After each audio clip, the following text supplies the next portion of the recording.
Eelmises loengus saime SMIT-i triggerist ja RC ahelast multivibraatori. Selles loengus arvutame ja mõõdame multivibraatori võnkeperioodi. Kõigepealt skeemist.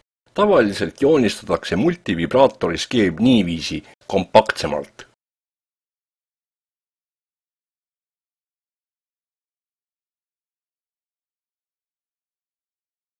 Tavaliselt jäetakse ära ka SMIT-i triggerite toite otsad ja eeldatakse, et need on niikuinii ühendatud.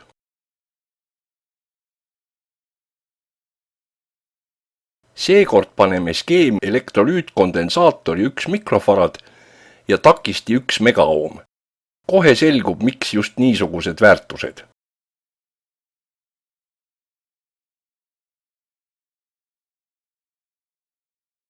Sisse lülitades näeme, et valgustjood vilgub mõistliku sagedusega.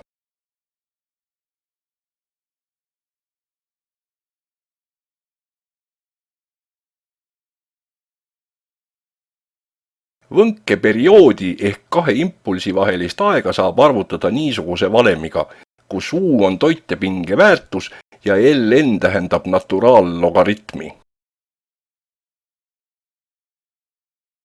Aga mikroskeemi CD40106 andmelehe järgi kehtib see valem ainult, kui takisti takistus ja kondensaatori mahtuvus on teatud piirides. Valitud 1 megaohm ja 1 mikrofarad annavad kõige aeglasema sageduse, mis võimalik. Kõigepealt mõõdame toitepinge U.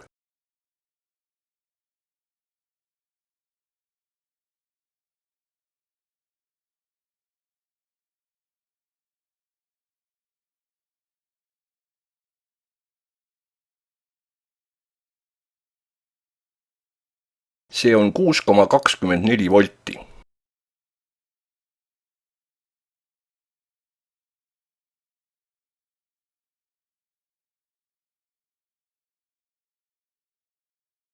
VP ja VN-i väärtused on leitud juba varem mõnes eelmises loengus või koduses ülesandes.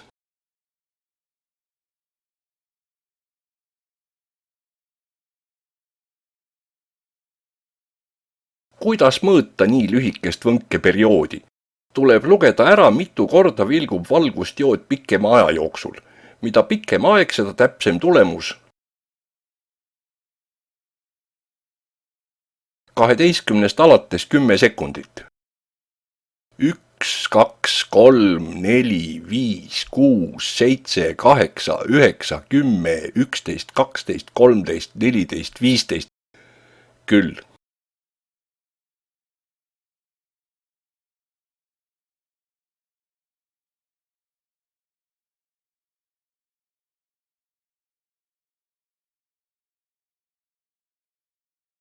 Kümne sekundi jooksul 15 korda.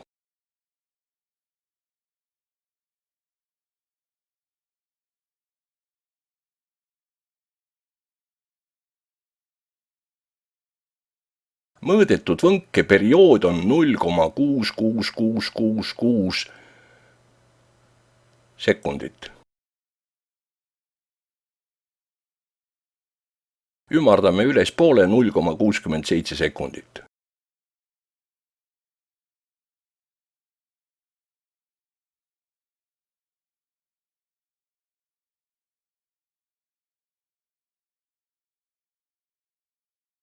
Valemist R korda C tuleb kirjutada oomides ja faradites. 1,000,000 oomi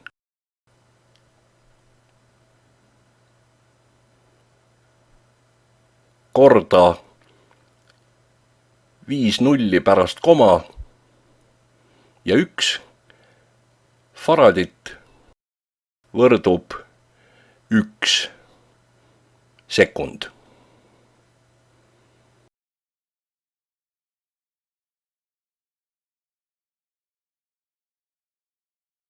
Ülejäänu arvutame kalkulaatoriga. Saame 0,65 sekundit. Saame 0,65 sekundit.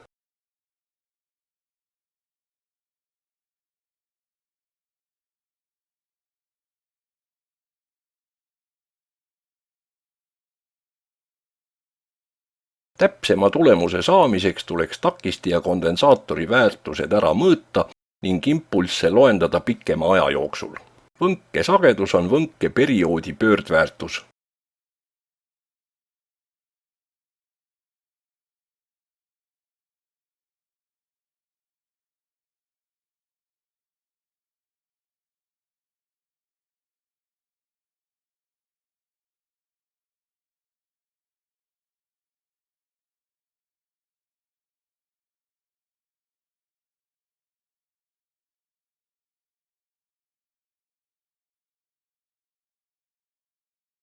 Ja muidugi, kui 10 sekundi jooksul 15 korda, siis 1 sekundi jooksul 1,5 korda. 1,5, mis ühikut?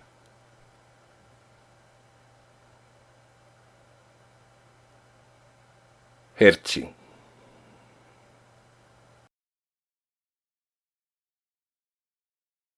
Kodune ülesanne. Perioodi arvutamise valemis on sees patarei pinge. Võnke periood ja sagedus sõltuvad toitepingest. Kui patarei tühjaks läheb, siis sagedus muutub. Niisuguse generaatoriga ei saa klaverit või kitarri häälestada. Aga kui patarei pinge ei muutu, siis multivibraatori võnke perioodi või võnke sagedust saab väga täpselt arvutada.